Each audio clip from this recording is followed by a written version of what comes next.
श्रीमद्देवी भागवत। देवीय शक्ति को, आदि शक्ति को, महाशक्ति को इस धरती पर प्रकट करने की एक विधा है। कैसे वो भगवती जो दिखाई नहीं देती, जो संपूर्ण ब्रह्मांड में व्याप्त है, वो यहाँ विराजमान है। जैसे हमारे भाई संचालक जी ने अभी कहा, इतना सुंदर बोला, आप सब मातृशक्ति के रूप में भगवती विराजे, इन बेटियों के रूप में माँ भगवती है।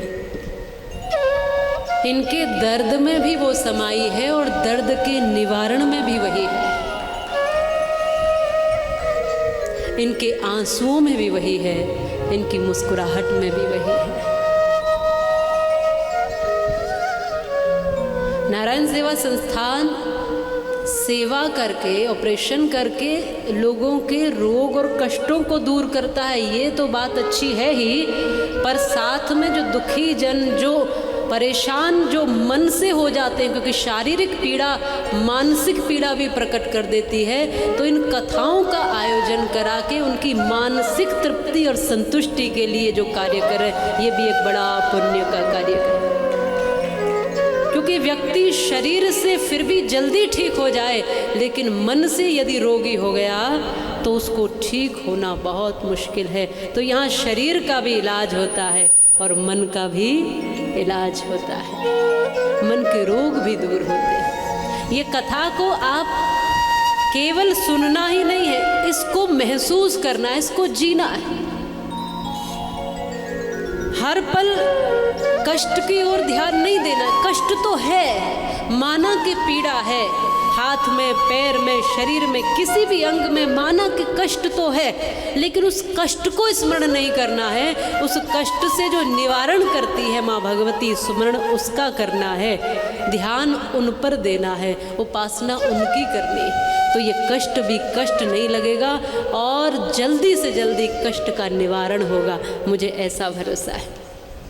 क्योंकि हम जिनका चिंतन करते हैं वो चीज़ें ज़्यादा होती, तो चिंतन कष्ट का नहीं करना है। कष्ट तो आएगा, है ठीक है, मान लिया, पर कष्ट जाएगा जरूर, इस बात का भरोसा भी रखना है। एक एक बेटी के रूप में माँ भगवती प्रकट है। वही कभी शताक्षी बनती है, कभी शाकंभरी बनती है लोक कल्याण के लिए, वही कभी रुद्राणी बनती है, कभी दुर्गा बनती है, कभी खप्पर वाली बनती है, कभी लाल लाल नेत्रों से कालिका का रूप धारण करती है, वही कभी ब्रह्मा की शक्ति बनकर ब्रह्माणी बनती है, वही विष्णु की शक्ति महालक्ष्मी बनती है, वही रुद्र की शक्ति रुद्राणी बनती है। वही है जो प्रत्येक सृष्टि के कण कण में समाई है।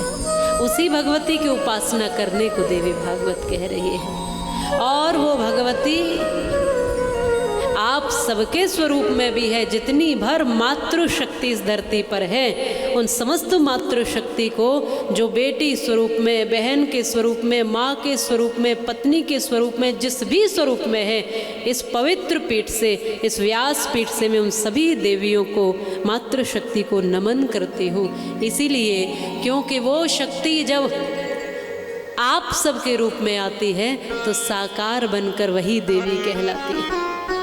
वैदिक काल से लेकर अब तक ये जो दैवीय स्थान है वो आप सब मातृशक्ति का और स्त्री शक्ति का रहा है। श्रीमद् देवी भागवत अनेकों पृष्ठों में हम और आप सबको हमारे स्वरूप का बोध करा रही है। ये बताने का प्रयास कर रही है कि थोड़ा सा अपने को पहचानना है। बस कमजोर आप नहीं हो, आपका वक्त है। मैं अभी अभी कुछ लाइनें लिख रही थी कि कमजोर तुम नहीं हो, तुम्हारा वक्त है और वक्त बदलने में देर नहीं लगती।